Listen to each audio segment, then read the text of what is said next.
कैसे गांव को बर्बाद किया चुड़ैल ने, भाग डी। पिछले भाग का संक्षेप। राजू ने मंदिर को नष्ट कर चुड़ैल का सामना किया, लेकिन उसकी चेतावनी ने सबको भयभीत कर दिया। यह श्राप अभी समाप्त नहीं हुआ, मैं लौटूंगी। कुछ महीनों की शांति के बाद गांव में फिर से अजीब घटनाएं शुरू हो गई। भाग दो। श्राप खौफनाक अध्याय। गांव के लोग एक सुबह तालाब के पास इकट्ठा हुए, जहां एक लड़की का शव मिला। उसके गले पर जलने के निशान थे, जैसे किसी ने उसे छुआ हो।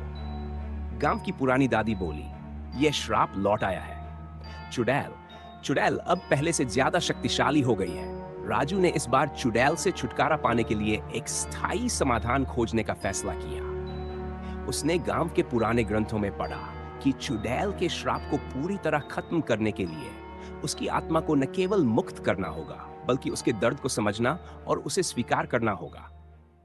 भयानक जंगल की ओर यात्रा। राजू ने अपने दोस्तों मोहन और दीपक को साथ लिया और वे उस जंगल में गए जहां सावित्री की बलि दी गई थी। जंगल के अंदर बढ़ते ही माहौल और भी डरावना होता गया।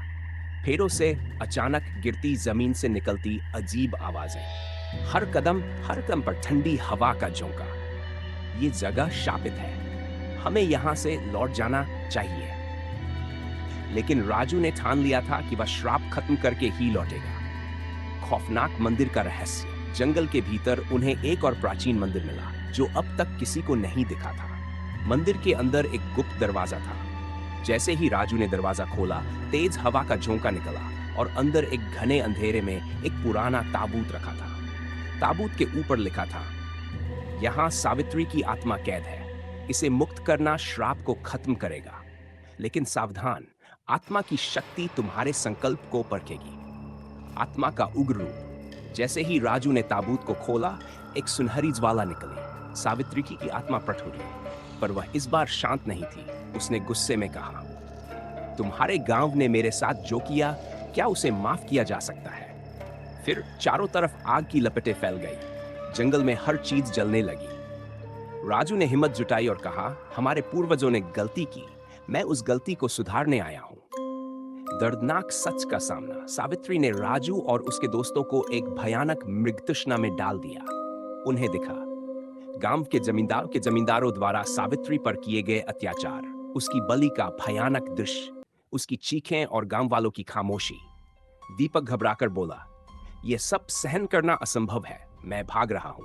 लेकिन राजू ने शांत रहते हुए सावित्री से कहा, तुम्हारा दर्द सही था, लेकिन मैं तुम्हारी मदद करना चाहता हूं। बलिदान की मांग। सावित्री ने कहा, मेरा श्राप तभी खत्म होगा जब कोई अपने जीवन का बलिदान करेगा। यह सुनकर मोहन और दीपक पीछे हट गए, लेकिन राजू ने खुद को आगे किया। अगर मेरी बलि से तुम्हें शांति मिलती है तो मैं तैयार हूं। आत्मा की मुक्ति। जैसे ही राजू ने अपनी कलाई काटकर खून की बूंदें पवित्र पानी में डाली, सावित्री की आत्मा ने उसे माफ कर दिया। तुम्हारी सच्चाई और त्याग ने मेरे श्राप को तोड़ दिया, अब मैं मुक्त हूं। सावित्री की आत्मा एक सुनहरी रोशनी में बदल गई और आकाश में विलीन हो गई।